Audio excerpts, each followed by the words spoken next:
ซึ่งว่าทรายโบทราบซื่อเสียชีวิตไหลน้ำแบบปริศนาในวันที่ 4 สิงหาคม 2025 เวลาประมาณ 16:48 นาทีทีมงานกู้ภัยช่วยเหลือผู้ประสบภัยแขวงคำมวนได้รับแจ้งเหตุสายด่วนว่ามีศพไหลน้ำมา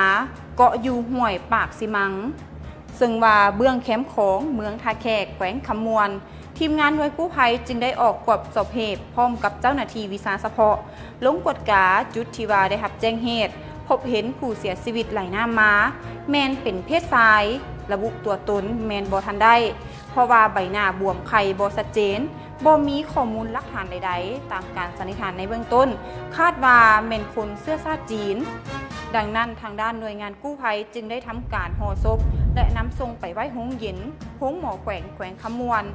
ถ้าหากว่าเป็นญาติพี่น้องของผู้ใดสามารถติดต่อได้ที่หมายเลข 020-2345-1624 และต้องขอบใจข่าวจากหน่วยงานกู้ภัยช่วยเหลือผู้ประสบภัยแขวงคำมวน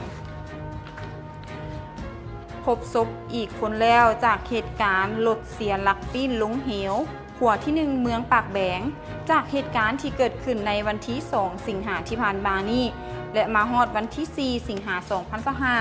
หน่วยกู้ภัยแขวงอุดมไซได้สมทบกับทีมนาคน้อยนักประดาน้ำนครหลวงจันทร์ได้เริ่มค้นหาตั้งแต่เวลา 3:15 นาทีจนฮอดเวลา 13:02 นาทีได้พบศพของผู้สูญหายใต้น้ำอีก1 คนพบว่าอยู่บริเวณที่ว่าใกล้กับจุดรถตกประมาณ200 เมตรซึ่งว่ามีผู้ประสบเหตุทั้งหมดแมน2 คนอีกคนหนึ่งแมนสามารถออกมาจากรถได้ก่อนฉะนั้นหน่วยงานกู้ภัยจึงได้ทำการห่อศพแล้วนำส่งให้กับครอบครัวเพื่อไปเฮ็ดพิธีทางศาสนาต่อไป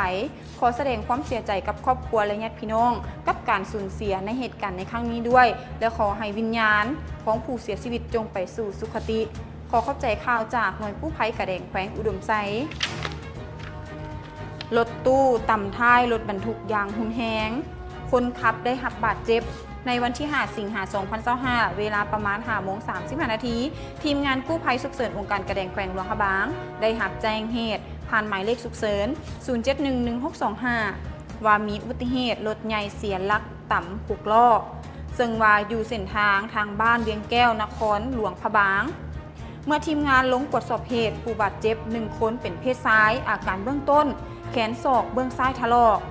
นิ้วมือเบื้องซ้ายจี้และก็เจ็บขาเบื้องซ้ายตามการให้ข้อมูลของหน่วยกู้ภัยคนเจ็บเป็นเพศชายอายุ 18 ปีอยู่ที่บ้านนาซานเมืองจอมเพชรแขวงหลวงพระบางซึ่งว่าผู้เกี่ยวได้ให้ข้อมูลกับหน่วยกู้ภัยว่าตีนรถทางหน้าแม่นแตกแล้วเฮ็ดให้รถนั่นเสียหลักไปต่ำท้ายรถบรรทุกทางด้านเจ้าหน้าที่จึงได้ใช้เครื่องตัดถางเพื่อเอาคนขับรถออกจากรถดังนั้นทีมงานกู้ภัยฉุกเฉินองค์การกระแดงแขวงหลวงพระบางจึงได้ช่วยปฐมพยาบาลในเบื้องต้นให้กับคนเจ็บแล้วก็นำส่งไปที่ห้องหมอเพื่อนลาวขอขอบใจข่าวจากหน่วยกู้ภัยฉุกเฉินองค์การกระแดงแขวงหลวงพระบางปกส.เมืองนาหมอได้ลงกวดห้างที่แอบแฝงมีสาวบริการและกักตัวได้73 คน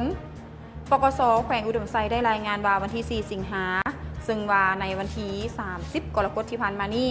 กองบัญชาการปกส.เมืองนาหมอแขวงอุดมไซได้แต่งตั้งคณะรับผิดชอบลงเคลื่อนไหวแก้ไขสภาพโดยสุ่มใส่ติดตามกฎกาพื้นที่จุดรอแหลม